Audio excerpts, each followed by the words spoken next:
안녕하세요, 리입니다. 오늘 주제는 지난주 토픽이 신호탄이 되었습니다. 지난주 에피소드를 작성하다 보니 생각이 자연스럽게 무슨 마인드 맵처럼 여러 가지로 뻗치더니 또 다른 주제 하나가 탄생이 됐어요. 사실 이거는 뭐 갑자기 만든 주제라기보다는 항상 염두에 두고 있던 주제입니다. 특히 저는 사람의 행동, 그에 따른 심리, 말투 등등 그런 것들을 항상 혼자 분석해요. 겉으로는 말하지 않지만 누군가를 만나고 대화하고 또 새로운 사람을 알아갈 때마다 그 사람들의 특정 말투, 행동, 뭐 행동이라면 눈에 보여지는 행동이 될 수도 있고 또 가상공간, 소셜미디어에서의 행동이 될 수도 있고 그런 것들을 이렇게 관찰하게 됩니다. 한마디로 observation, 뭐 영어로 표현한다면 그래서 왜 저 사람은 저렇게 행동하는지, 왜 저렇게 말을 하는지 혼자 분석하고 그에 따른 심리도 혼자 이렇게 유추해보고 우리가 꼭 의도하지 않아도 누군가를 만나서 얘기할 때 속으로 생각하잖아요. 아, 저 사람은 저런 말투를 쓰는구나. 저렇게 행동하는구나. 왜 저렇게 행동하지?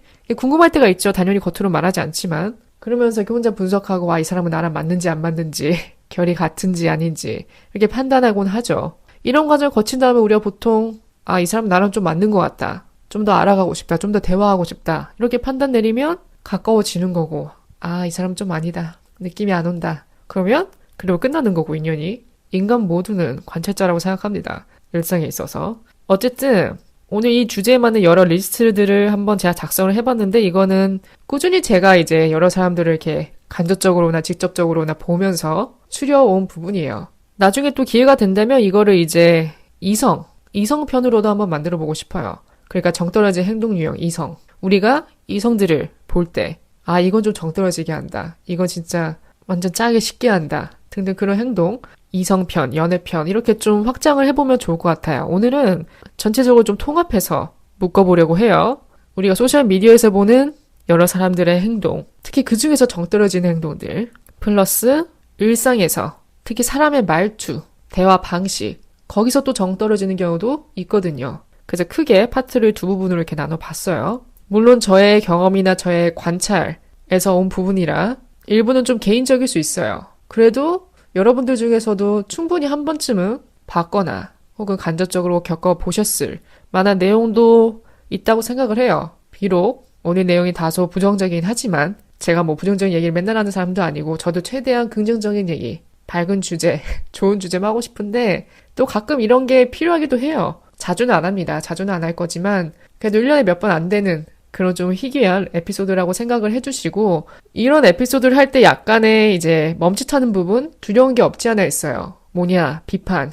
비판이 따라오기 쉬운 주제거든요. 이런 것들이. 본인이 여기에 해당된다 생각하면 좀 기분 나쁠 수 있죠. 그래서 그게 이제 비판으로 이어지거나 그럴 가능성이 충분한 주제이기에 조심스러운 면이 없지 않아 있습니다. 물론 건설적인 비판은 괜찮지만 근거 없는 비판은 좀 그렇습니다. 창작자 입장에서. 어쨌든 여러분들이 들으시면서 공감 가는 부분이 더 많았으면 좋겠습니다. 그럼 바로 시작할게요. 첫 번째 파트, SNS. SNS에서 정 뚝 떨어지게 하는 행동 유형들 적으면서 느낀 게 하고 싶은 말이 너무 많더라고요. 내가 이렇게 싫어하는 게 많았나? 싶었습니다. 첫 번째, 자식 사진 올리기. 자기 자식, 애기들 사진. 부모들이 자식 사진 올리는 것, 이렇게 SNS라는 완전 오픈된 공간에 일단 이 부분에 대한 저의 생각을 내비치자면 저는 하지 않을 행동입니다. 저는 절대 제 자식 사진을 인터넷에 올릴 생각이 없어요. 절대. 물론 자식이 충분히 커서 자기 의사를 내비칠 수 있을 정도로 성장을 하고 또 제가 뭐 가르치지 않아도 제가 이런 SNS를 보여주지 않아도 본인이 어디서 이렇게 알아와서 혹은 뭐 친구들끼리 공유하는 그런 문화에서 알아와가지고 본인이 시작하고 싶다. 내 사진 올리고 싶다. 그런 의사를 먼저 내비치지 않는 이상 그런 어린 시절들, 어렸을 때의 사진, 의사 표현을 할 수 없을 정도로 그런 어린 시절부터의 사진을 모든 사람이 볼 수 있는 공간에 공유한다는 것 자체가 저는 좋은 건 아니라고 생각해요. 특히 프라이버시 면에서. 제가 제 얼굴을 올리는 것도 저는 꽤 용기가 필요했거든요. 물론 이미 시작을 해서 어쩔 수가 없는데 제가 첫 인스타 계정을 만들 때 친구의 소개, 친구의 약간 푸시로 시작을 하게 됐습니다. 이건 제가 아마 한번 언급을 했을 거예요. 저는 SNS를 시작할 생각이 없었어요. 제 친구들은 몇몇 이렇게 시작을 했는데 일단 제 사진을 올린다는 게 좀 부끄럽기도 했고 좀 부끄러웠어요. 부끄러웠고 누구나 볼 수 있다는 그 자체가 저한테는 너무 크게 다가왔습니다. 그리고 보나마나 시작을 하면 좋아요나 팔로워 수에 신경을 쓸 게 뻔하기 때문에 한번 시작하면 되돌릴 수 없다는 생각에 아예 안 하고 싶었어요. 근데 어쩌다 이렇게 시작을 하게 돼서 친구의 권유로 뭐 이제는 돌릴 수 없죠. 되돌릴 생각은 없습니다. 저도 사람이고 저도 아직 젊은데 올리고 싶은 사진 있으면 올릴 거예요. 하지만 저는 그 범위가 오직 제 자신에게만 국한됩니다. 가족 사진을 올린다든지 연인 사진, 뭐 나중에 뭐 배우자 사진을 올린다든지 그럴 일은 지금으로선 없어요. 특히 뭐 가족 사진 그런 건 너무 퍼스널한 거기 때문에 절대 올릴 생각이 없고 솔직히 말하면 결혼한다 해도 모르겠어요. 제가 웨딩 사진 올릴지 안 올릴지. 만약에 올린다면 제가 나온 부분만 혹은 저의 단독샷만 이렇게 따로 잘라서 올리지 않을까. 그런 건 저도 이제 올리고 싶을 거 아니에요. 기념하고 싶으니까. 하지만 배우자와 같이 찍은 사진, 배우자 얼굴이 나오는 사진은 올릴 생각이 없습니다. 지금으로선. 모르죠. 또 제 미래 배우자가 선수 쳐서 먼저 다 올려버릴지. 농담이고요. 보통 다 끼리끼리 만나잖아요. 성향도 비슷한 사람끼리 만나죠. 제 배우자는 관종이 아닐 거라고 생각합니다. 어쨌든 참 무서운 세상이에요. 내 사진이 어떻게 활용되고 어디에 퍼져나가고 그럴지 정말 모르거든요. 우리는 알 길이 없죠. 근데 거기에 내 자식 사진을 올린다. 그냥 뭐 일상을 공유하고 나의 행복한 뭐 육아생활, 결혼생활을 공유한다는 명목으로만 치기에는 다소 어려움이 있어요. 거기에 따른 대가가 있으니까. 일단 그 아이는 본인의 선택지도 없이 본인이 선택할 어떤 그런 여지도 없이 본인의 얼굴이 노출되는 거잖아요. 커서 그 아이가 그걸 좋아할 수도 있고 싫어할 수도 있죠. 싫어할 수도 있습니다. 그래서 저는 아이가 어떠한 의사결정을 할 수 없는 단계에서 부모들이 그냥 아이들의 얼굴을 공개해버리는 건 신중한 판단은 아니라고 생각을 해요. 한편으로는 90년대생이라서 다행입니다. 제 어린 시절에는 SNS가 없었기 때문에. 저의 그런 모든 어린 시절이 오직 내 기억으로만, 내 앨범 속으로만 저장되어 있다는 게 저는 너무 감사하고 부모님께 감사하고 행복해요. 제가 언제든 꺼내볼 수 있고 이건 오직 나만 간직할 수 있는 거잖아요. 나만 되새길 수 있고 그런 성장 과정 어린 시절을 굳이 남들이 보는 공간에 올릴 필요가 없다 생각합니다. 내가 간직하면 되지 않나요? 자식의 뭐 성장 과정, 행복한 순간 모든 것들을 그냥 사진으로 찍어서 내 앨범에 저장해 두던가 아니면 사진으로 인화로 해서 나중에 포토북으로 자식한테 물려주거나 저는 그게 훨씬 더 가치 있고 의미 있는 일이라 생각합니다. 스마트폰 때문에 사진을 찍고 지우고 올리는 게 너무 쉬워졌어요. 그러다 보니까 소셜미디어에 올리는 것도 정말 아무 생각 없이 올릴 수 있게 된 것 같습니다. 근데 특히 이런 가족, 나의 자녀 이런 부분에서는 우리가 좀 조심해야 되지 않을까. 저는 그렇게 생각합니다. 물론 이미 하시고 있는 분들은 어쩔 수 없는 거죠. 제가 뭐라 할 수가 없는데 저라면 하지 않을 행동입니다. 여기서 좀 더 나아가 경악을 하게 하는 몇몇 포스팅을 예로 들자면 뭐 자식이 아플 때 혹은 자식이 아니라 그냥 내가 아플 때 병원에 입원해서 뭐 링겔을 맞는다. 그런 링겔 사진 찍어 올리고 뭐 응급실 가서 있는 사진 찍어 올린 다음에 구구절절 캡션 달고 그런 순간까지 공유한다는 그 자체가 뭔가 사고방식이 남다른 것 같아요. 그런 사람들은. 아픈데 사진 찍을 생각이 드나요? 만약에 자식이 아프다. 그럼 내 마음이 아플 텐데 내 마음이 아프고 걱정되고 그럴 텐데 그걸 꼭 공유해야겠다는 그런 심리가 제 입장에선 좀 이해가 안 가요. 한편으로 신기하기도 하고요. 그리고 무엇보다 자기 자식은 자기 눈에 제일 예쁩니다. 무슨 말인지 아시나요? 내 자식을 가장 예뻐할 사람은 나예요. 나밖에 없어요. 부모 혹은 뭐 그의 가족. 거기까지지 타인은 아닙니다. 그 다음 이제 자식 얘기를 했으니까 가족으로 한번 좀 넘어가 볼게요. 가족 사진을 인터넷에 공유해버린다. 가족 사진을 올려버린다. 물론 예외는 있어요. 그 가족 구성원이 허락한 경우에 동의한 경우에 올려도 돼요? 라고 물어봤을 때 올려도 돼. 야, 내 사진 좀 올려줘 좀. 이런 경우 제외. 내가 무단으로 올리는 거. 뭐 예를 들어 1년에 한 번 볼까 말까 하는 조부모님. 어쩌다 한번 뵈러 가서 뭐 식사하는 모습, 앉아있는 모습 찍어 올린 다음에 건강하세요. 사랑해요. 뭐 그 사람은 그 포스팅을 볼 일이 없다. 발견할 일이 없다는 그런 생각으로 그냥 본인이 무심코 찍어서 올리는 거. 그래서 본인 스토리 하나에 피드 하나에 채우는 거. 올리고 싶으면 물어봐야죠. 뭐 당사자한테. 할머니 저 이거 올려도 돼요? 올리고 싶은데. 그래서 할머니한테 잘 설명드리고 어떤 곳에 올리는 건지. 그거 아니면 올리지 말고 그냥 본인이 찍어서 갤러리에 간직하면 되고. 또 더 나아가 어떤 가족 구성원이 이제 아파요. 병상에 계십니다. 병문안에 갔어요. 아프시면 이제 좀 쇠약해지셨겠죠. 겉모습도 예전과 다르실 거고. 근데 그걸 또 이제 컨텐츠화하는 그런 행동. 사진을 찍어서 올린 다음에 마치 뭐 내가 시인이라도 된 마냥 있는 감성 없는 감성 다 끌어와서 마음 쓰는 척. 가슴이 아프다. 이별을 어떻게 준비해야 될지 모르겠다. 인생이란 뭘까? 정말 그런 셜로우한 깊이도 없는 감성에 찌든 글자 몇 자 적어서 올리는 거. 겉으로는 나는 가족 이만큼 생각한다. 난 이만큼 마음을 쓴다. 난 가족 중심적인 사람이다. 라는 그런 본인의 이미지를 코스프레하고 싶어서 올리는 게 너무 뻔하기 때문에 그 행동 자체가 performative. 진짜 가식적이라는 거죠. 특히 아픈 사람 사진 찍어서 올리는 거 아닙니다. 정말. 그러니까 무단으로 마음대로 찍어서 올리는 거 아니에요. 아무리 가족이라 해도 친하다고 해도 본인의 아픈 모습을 누가 공개하고 싶겠어요. 더 나아가 내 아픈 모습이 생판 모르는 사람들 볼 수 있는 공간에 올려진다. 영원히 박제되는 거거든요. 전 그건 좀 아니라고 생각합니다. 그걸 또 컨텐츠화 한다는 게 약간 그걸 좀 이용하려는 그런 느낌도 들고요. 그런 사람들 특징이 있습니다. 평소 있을 때는 거들떠도 안 봐요. 평소 있을 때는 관심도 없고 연락도 안 하고 찾아뵙지도 않다가 아프다고 하니 뚜루루 달려가서 뭐 여태껏 챙겨왔던 척, 가까웠던 척, 마음 쓰는 척. 물론 마음이 아프겠지만 그냥 그 모든 것을 기록으로 남겨서 남들이 보는 모든 공간에 올린다는 그 자체가 저는 아니라고 생각해요. 그리고 누군가를 뭐 특히 가족까지 가까운 사람을 내가 진짜 마음이 쓰여서 들여다보고 혹은 돌보고 케어하고 그런 모든 과정의 진심이라면 그거를 기록을 남길 생각조차를 못합니다. 그냥 하루하루 그냥 내 주어진 현실에 임해서 살아가기 바쁘지 그걸 올릴 생각은 절대 못하거든요. 결국 모든 상황에 있어서 어떤 기록이 동원된다. 사진이 동원된다. 그러면 그 순간 그 진실성은 조금씩 떨어지는 거라 생각을 해요. 진짜 내가 그 상황에 몰입되어 있으면 그런 생각 못 하거든요. 앞서 말했듯이 아픈 것도 아프면 우리가 그럴 생각을 하나요? 아픈데 SNS 들어가서 글자 적을 생각을 하나요? 사진 찍을 생각을 하나요? 뭐 주변 사람이 아프거나 힘든 시기를 겪고 있는데 내가 정말 그 사람과 가깝다면 내 마음이 먼저 쓰이지 그거를 컨텐츠화할 생각은 못 하거든요.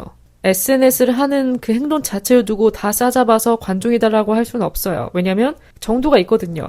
그리고 모든 건 내 손안에 있습니다. 내가 통제권을 쥐고 있어요. 어떤 사진을 올리건 말건 어떤 글을 쓰건 말건 내 선택에 달려 있습니다. 따라서 얼마든지 조절할 수 있다는 거죠. 그 정도를. 정도라는 게 있잖아요. 모든 게. 뭐 나의 캐주얼한 일상 아니면 뭐 정말 특별한 순간 뭐 여행같이 그런 거는 올리고 싶으면 얼마든지 올릴 수 있어요. 하지만 내 일상을 공유하는 것도 정도라는 게 있습니다. 어쩌다 한번 정말 행복한 순간 특별한 순간에 올리는 것과 허구한 날 정말 일거수일투족을 다 찍어서 올리는 것은 큰 차이가 있거든요. 그 다음 유형은 이건 여러분들이 공감을 하실지 모르겠네요. 주변에 이런 사람들이 계실지. 은근히 자랑질하는 사람들이 있습니다. 우리 어버이날 뜨문뜨문 보이는 이제 포스팅 유형 중 하나가 효자 코스프레, 뭐 돈다발 사진 찍어서 부모님한테 드리는 모습, 서프라이즈 하는 모습. 물론 좋습니다. 어버이날을 챙긴 것 자체가 좋은 거죠. 그 행동이 문제가 아니라 그거를 또 컨텐츠화 한다는 게 좀 그렇다는 거죠. 꼭 그거 굳이 찍어서 안 올려도 내가 부모님한테 마음 쓴다 이런 거 굳이 꼭 기록으로 안 남겨도 그 순간에 충실하면 돼요. 돈다발을 드리고 돈 박스를 드리건 부모님께 드리고 부모님이 행복해 하시는 모습 보고 끝내면 딱이에요. 근데 그거를 꼭 인증을 해서 내 계정에 올린다. 물론 자기가 자기 입으로 효녀라고 말 안 하겠죠. 효자라고 말 안 하겠죠. 하지만 우리 다 의도 알잖아요. 그런 포스팅 보면은 무엇을 말하고 싶은지 이 사람이. 진짜는 인증하려 하지 않는다. 진짜는 자신을 증명하기 위해 안절부절하지 않는다. 제 모토예요. 진짜는 오히려 조용하다는 거. 그 진짜가 되기 위해 노력하고 있습니다. 어쨌든 그런 모습을 꼭 인증하는 것. 나는 이런 사람이다. 은근슬쩍 자기 자신을 지켜 세우는 거. 좀 그래요. 그 다음 카톡 혹은 메신저 캡처 유형. 그런 상황 본 적 있나요? 친구 혹은 뭐 가족과 나눈 메신저 내용 일부를 캡처해서 올리는 거예요. 그 올리는 그 자체가 문제가 아니라 그 대화 상황의 내용이 대체적으로 은근히 자기 자랑입니다. 저는 이 심리가 그거 같아요. 자기가 자기 입으로는 자신을 높이기 뭐하니까 일상 대화에서 남이 한 말을 가져와서 남이 던진 말을 잘라서 올린 다음 은근슬쩍 이제 자기 자신을 올려치기 하고 싶은 그런 심리가 저는 깔려있다고 생각해요.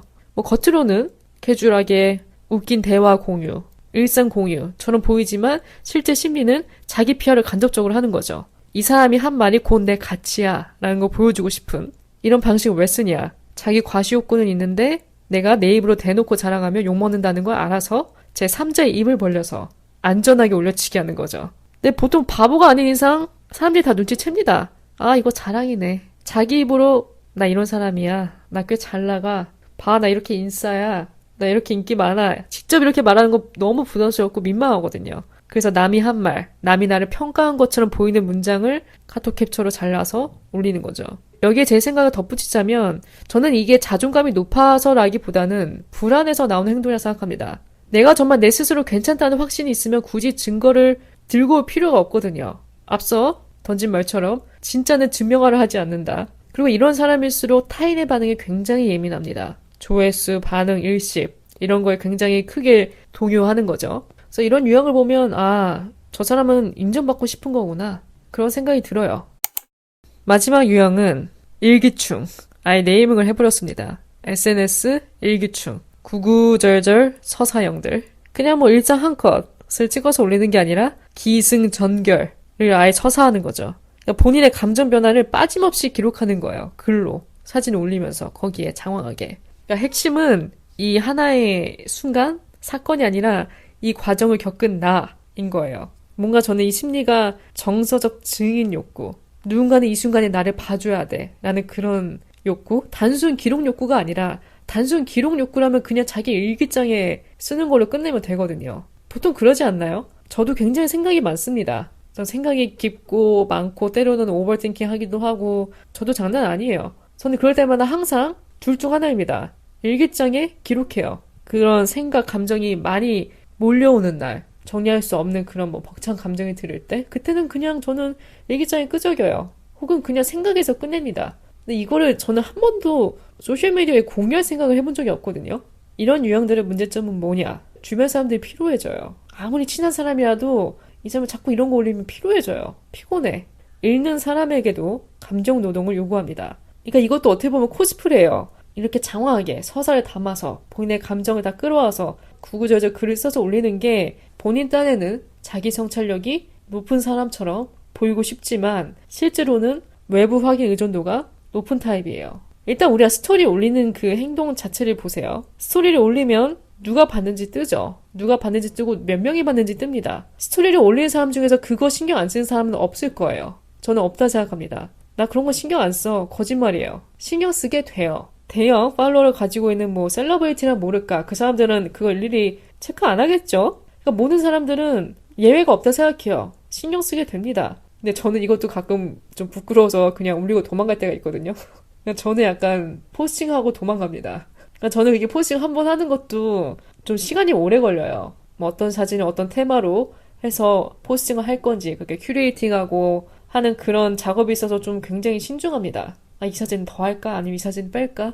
이 사진은 좀 보정이 괜찮나? 밝기가 괜찮나? 되게 많이 신경 써요, 저는. 그래서 제가 포스팅을 잘 안 하는 겁니다. 그러니까 저는 한번 포스팅하려면 시간을 꽤 많이 쏟기 때문에 그 시간이 또 아깝다는 생각이 들더라고요. 만약에 그 순간이 정말 특별한 순간이다. 그러면 상관이 없는데 그러면 그 시간을 투자할 가치가 충분한데 그냥 아무 의미 없는 일상 사진이다.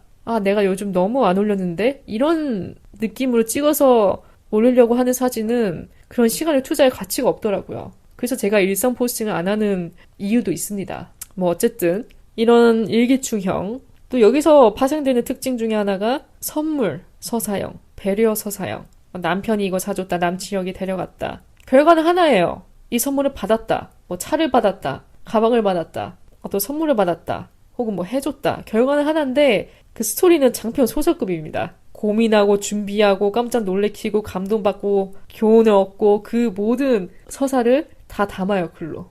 숨은 메시지는 그거죠. 부러워해도 돼. 우리 관계 솔리드해. 괜찮아. 나 사랑받고 있어. 진짜 안정적인 관계라면 안정적인 관계일수록 이런 거 굳이 설명 안 합니다. 만약에 진짜 감동적인 선물을 받았어요. 사진 찍어서 올릴 수 있어요. 사진 찍어서 올릴 수 있습니다. 하지만 그 서사를 다 적어내진 않아요.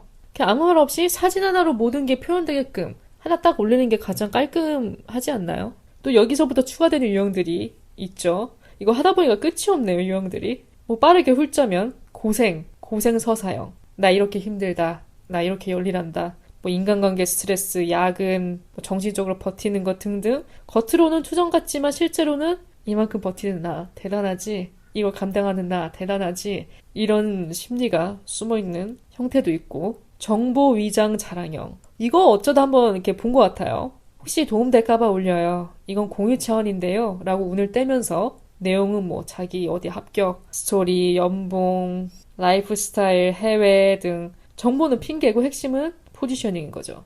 또 감정 과잉형. 그냥 별거 아닌 일상사진에 감성 문장, 철학 문구, 명언 등 꼭 덧붙여서 올려요. 저는 좀 감정을 안으로 소화하는 사람입니다. 혼자 제 마음속 안에서, 제 머릿속 안에서 소화해내는 사람이에요. 그래서 제 입장에서는 이런 것을 모든 사람이 보는 공간에 올린다는 것 자체가 굉장히 신기하게 다가옵니다. 저랑 다르기 때문에. 한편으로는 좀 피곤하지 않을까라는 생각도 들어요. 저렇게 일거수일투족, 구구절절 다 공유하려고 하면 피곤할 것 같은데 소셜미디어에 쓰는 시간도 많아질 테고 아마 이렇게 생각할 수 있어요. 이런 사람들은. 뭐 나만의 공간인데 내가 올리는 공간인데 난 너한테 뭐 보라 한 적 없어.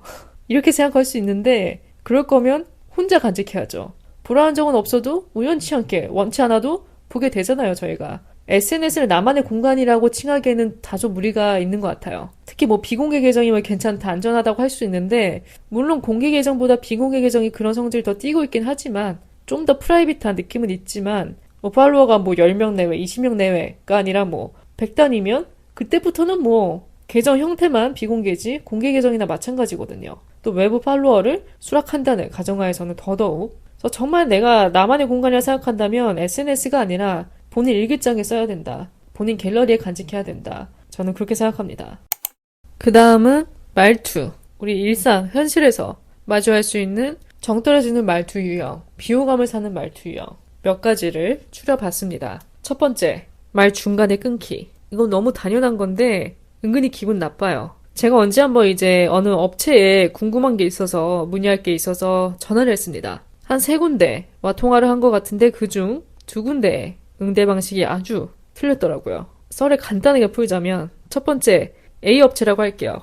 A 업체 전화를 했어요. 일단 전화부터 늦게 받더라고요. 느낌이 왔죠. 전화를 늦게 받는다. 이거는 대부분 받기 싫거나 귀찮거나 받을 생각이 없거나 참고로 어떤 뭐 공공기관이 아니었습니다. 뭐 상담사가 여러 명 있고 그런 곳이 아니었어요. 그냥 일반 사설 업체였습니다. 전화를 늦게 받아요. 아, 불길하다. 이랬죠, 속으로. 그러다가 받았어요. 그쪽에서. 그래서 제가 안녕하세요. 거기 어디죠? 뭐뭐 관련해서 하루 비용이 궁금해서 전화드려. 60만 원이요. 딱 이렇게 잘라 말하는 거예요. 제 말이 끝나질 않았는데 제 말을 확 끊어먹고 답변을 하는 거에 1차로 얹어놨고요. 한 번은 참았죠. 그 다음 질문을 했어요.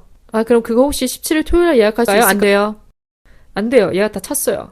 딱 이러는 거예요. 말이 끝나기가 무섭게 안 돼요. 예약 찼어요. 안 돼요. 다시 생각해도 피가 거꾸로 솟네요. 제가 전화 끊고 나서 참으리는 몇 번이나 새겼는지 모르겠습니다. 한편으로 안타까운 게 그런 사람들은 평생 그런 식으로 살아왔을 가능성이 높거든요. 평생 일도 그런 식으로 해왔을 거고 아마 그게 문제인지도 모를 거예요. 문제라고 인식을 못하니까 그렇게 응대를 하겠죠. 바뀔 것 같지는 않습니다. 그런 사람들이. 그래서 그 2번째 답변에 기분 나빠가지고 알겠습니다 하고 끊었거든요. 뭐 세상은 다 뿌리 많고 거두니까 참아야죠. 제가. 그쵸? 참았죠.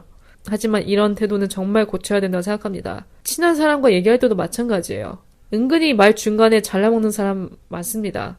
제가 팟캐스트를 청취를 하는데 여러 팟캐스트를 청취를 하는데 인터뷰 에피소드 혹은 이제 코호스트, 공동 호스트가 있는 팟캐스트는 잘 안 들었어요. 근데 요즘 다시 듣습니다. 왜냐면 공부 차원에서 제가 영어 팟캐스트만 듣는데 이게 솔로 에피소드, 솔로 팟캐스트에서 배울 수 있는 표현과 또 인터뷰, 여러 사람이 한 번에 말하고 대화하는 그런 에피소드에서 얻을 수 있는 게 또 있거든요. 왜냐면 우리 일상이 모든 게 다 대화로 이루어지잖아요. 누가 나한테 이런 말을 하면 내가 먼저 리액션 해야 되고 그 리액션 하는 것부터 이 사람은 그 질문을 어떻게 대답하는지 이 질문을 영어로 어떻게 하는지 그런 걸 배울 수 있는 게 이제 인터뷰 팟캐스트거든요. 그래서 아예 안 듣고 살 수는 없겠더라고요. 그래서 한 몇 개 정도 듣는데 좀 거슬리는 팟캐스트가 있습니다. 가끔. 코호스트끼리 따로 놉니다. 한 명이 게스트한테 질문하는데 그 중간에 말 딱 잘라먹고 본인이 리액션하거나 본인이 그 질문에 끼어들거나 아니면 그 게스트가 받은 질문에 대해서 답을 하고 있는데 그걸 좀 못 참고 중간에 끼어들어가지고 아 맞다 그치 난 그렇게 생각 안 해. 이게 중간에 항상 끼어들어요. 그런 코스들이 있더라고요. 그게 좀 방해가 됩니다. 들을 때. 거슬려요. 저만 그렇게 느끼는지 알고 댓글창을 봤더니 저만 그런 게 아니더라고요. 다른 사람들도 다 한마디씩 했더라고요. 코멘트를. 저 사람 말 잘라먹는 거 되게 거슬린다. 등등 이런 의견이 있더라고요. 그래서 물론 저도 노력하고 있는 부분입니다. 저도 완벽하진 않아요. 저도 무의식 중에 대화하다가 내가 뭔가 하고 싶은 말이 떠오르면 말하고 싶잖아요. 빨리 말하고 싶죠. 까먹기 전에. 그러니까 이제 끼어들게 되고 그러는데 저도 최대한 배제하려고 합니다. 근데 앞서 언급한 그 썰처럼 그런 식으로 응대하는 거는 개선이 필요하다고 생각해요. 그 밖에 또 이제 굉장히 귀찮아하는 사람들, 전화 응대할 때 전화 받는 사람들 중에 되게 귀찮아하는 사람들 은근히 많습니다. 한숨을 내셔요. 아주 뭐 크게는 아니더라도 한숨 내쉬는 게 느껴져요. 제가 뭔가 질문을 하면 한 박자 쉬고 대답을 하는데 그 한 박자에 한숨을 쉽니다. 그럼 그쪽에 알아보셔야 될 것 같은데요. 책임 전가나 한숨으로 말문을 열거나 귀찮아하고 응대하기 싫어지는 게 단번에 느껴지게 하는 그런 말투들. 물론 저도 사람을 대하는 일을 해본 경험이 있기 때문에 웬만하면 그래도 근로자 입장에서 최대한 서두르고 노력합니다. 그래서 뭐 그런 곳에 문의할 때도 최대한 제가 궁금한 부분을 일목요연하게 정리해서 딱 질문하고 답만 듣고 통화를 종료할 수 있도록 그렇게 깔끔하게 유지하려고 굉장히 노력을 해요. 뭐 그 사람들도 일하는 건데 당연히 일하기 싫고 귀찮고 하겠죠. 하지만 그 기분을 내 마음속에 그냥 묻어두고 일하는 것과 꼭 다른 사람이 느끼라는 듯이 자기 기분을 표출하면서 일하는 건 천지 차이거든요. 그래서 이렇게 좀 가끔 일말의 직업 정신 하나 없이 일하는 사람을 마주할 때면 존중을 해야 되는데 그런 마음이 싹 사라져요. 한없이 친절해야 된다는 게 아니라 기본을 해야 된다는 거죠. 그러니까 인간이 가장 어려워하는 게 그거잖아요. 기분이 퇴도가 되지 않게 하는 거. 물론 저도 일할 때 뭐 항상 일하고 싶을까요, 저라고? 하기 싫은 날도 있고 모든 게 다 귀찮게 느껴지고 나한테 왜 물어보나 그만 좀 전화했으면 좋겠고 그만 좀 물어봤으면 좋겠고 누구나 그렇죠. 근데 그거를 마치 이제 다른 사람들 느끼라고 타인에게 그 감정을 표출해내는 건 성숙한 태도는 아니라고 생각을 해요. 또 제가 관찰한 유형 중에 하나가 뭐 앞서 언급한 유형들과 좀 비슷한데 다그치는 말투 있잖아요. 대표적으로 뭐 야 좀 조용히 해봐. 좀 조용히 해. 이 내용 자체가 틀렸다는 게 아니에요. 조용히 하라는 말이 틀렸다는 게 아니라 이런 말을 하지 말라는 게 아니라 뭔가 상대의 존재를 한 번에 확 끊어버리는 방식이 있잖아요. 요청이 아니라 명령인 거. 완전 명령형이에요. 본인의 상황을 통제하려는 그런 유형. 그래서 듣는 사람으로 하여금 뭔가 무시당하는 느낌도 들죠, 솔직히. 그렇게 한 번에 딱 잘라서 얘기해버리면, 다그쳐버리면, 무시당하는 느낌, 내가 뭔가 방해물인가 하는 그런 느낌, 좀 주눅들게 하기도 하고, 무한해지죠? 제가 제일 싫어하는 게, 정말 이거는 사실입니다. 제가 제일 싫어하고 안 하려는, 또 가장 무리하다고 생각하는 것 중 하나가 상대방을 무한하게 만드는 거. 특히 여러 사람도 있는 곳에서. 꼭 여러 사람도 없어도 그냥 어떤 상황에서 상대방을 무한하게 만드는 거. 되게 뻘쭘하게 만드는 거. 진짜 그거는 하면 안 된다고 생각을 하거든요. 저도 최대한 조심하려고 노력하고. 그래서 앞서 언급한 말투들이 왜 비호감이냐면 사람은 요청을 들을 때 아, 내가 지금 이 상황을 이해받고 있구나 라는 느낌이 들어야 되는데 저런 말투들은 전혀 감정이란 거 고려하지 않으니까 야, 내가 급하니까 네가 사라져. 이런 뉘앙스예요. 아마 이렇게 말을 던지는 사람들은 아무 생각 없이 내뱉는 걸 겁니다. 그냥 가볍게 정말 아무 생각 없이 던진 말투인데 듣는 사람은 좀 얹잖아요. 그래서 모든 말투에는 여러 버전이 있어요. 같은 의미, 다른 말투. 분명히 호감을 살 수 있는 다른 말, 돌려서 말할 수 있는 말들이 너무 많아요. 야, 좀 조용히 해. 이렇게 말 안 해도 야, 나 잠깐 통화 중이라. 잠깐만. 이러면서 좀 이렇게 살짝 목소리에 낮춰달라. 그런 뉘앙스를 전달할 수도 있는 거고 나 좀 지금 중요한 전화라 잠깐만 1분만 좀만 쉿 해달라는 그런 뭐 핸드 제스처로 마무리할 수도 있는 거고 그럼 누가 못 알아듣나요? 그런 뉘앙스가 살짝이라도 있으면 상대는 존중받는다고 느낍니다. 보통 이런 말투를 쓰는 사람 심리가 그거죠. 위계 감각이 강한 타입. 관계를 수평으로 보는 게 아니에요. 본인이 위에 있다 생각합니다. 상황보다는 먼저 사람을 조정하려는 성향. 뭐 특별한 악의는 없는데 버릇도 없는 거죠. 대체 이런 사람은 거리를 유지하고 싶습니다. 가까이 두고 싶지가 않아요. 최대한 거리 두기. 그 사람과는 대화 안 해요. 굳이 내 얘기 안 합니다. 내 얘기 안 하면 돼요. 내 얘기 안 하면 대화가 그렇게 길게 갈 일이 없습니다. 그냥 맞아요. 네. 이렇게 대답만, 긍정만 해요. 부정하는 순간 이제 걷잡을 수 없으니까 그냥 겉으로는 그래, 맞아, 네가 맞다. 그냥 그렇게 선을 긋는 거죠. 네, 오늘 에피소드는 여기까지입니다. 유형을 하나 둘 정리하다 보니까 끝이 없네요. 뭐 오늘 내용이 다소 좀 부정적인 느낌이 강했더라도 이해해 주시고요. 제가 항상 이러진 않으니까. 그냥 일종의 그런 특집이라고 생각을 해주시면 좋을 것 같아요. 뭐든지 저는 팟캐스트에서 말할 때 이렇게 100% 확신형으로, 확정형으로 말을 하지 않으려고 합니다. 왜냐면 저도 사람인지라 시시각각 마음이 변하고 생각도 바뀌고 또 내가 나중에 무슨 선택을 할지 모르잖아요. 그래서 나중에 위선적으로 보이고 싶지 않기 때문에 최대한 100% 확정형으로 말은 안 하고 싶은데 그래도 오늘 언급한 부분만큼은 저의 성향이기도 하면서 제가 추구해 나갈 방향이라 제가 내뱉은 말에 무게를 느끼고 그 말과 어긋나지 않는 삶을 살도록 노력을 하겠습니다. 뭐 이런 식으로 제가 클로징 하는지 모르겠네요. 실컷 다 뱉어놓고. 어쨌든 재밌게 들어주셨으면 좋겠어요. 또 여러분들이 공유해주고 싶은 유형, 나는 이런 유형도 봤다. 그럼 본인만의 특별한 뭐 썰 일화가 있으시면 스포티파이 댓글이나 리뷰에 남겨주시고요. 또 제가 쇼츠나 릴스로 팟캐스트 일부 클립을 잘라서 올리니까 쇼폼 컨텐츠도 많은 관심 부탁드리고요. 유튜브 계정이나 인스타그램 또 한 번씩 확인해 주시면 좋을 것 같습니다. 남은 하루 잘 마무리하시고요. 저는 또 다음 에피소드로 찾아뵙겠습니다.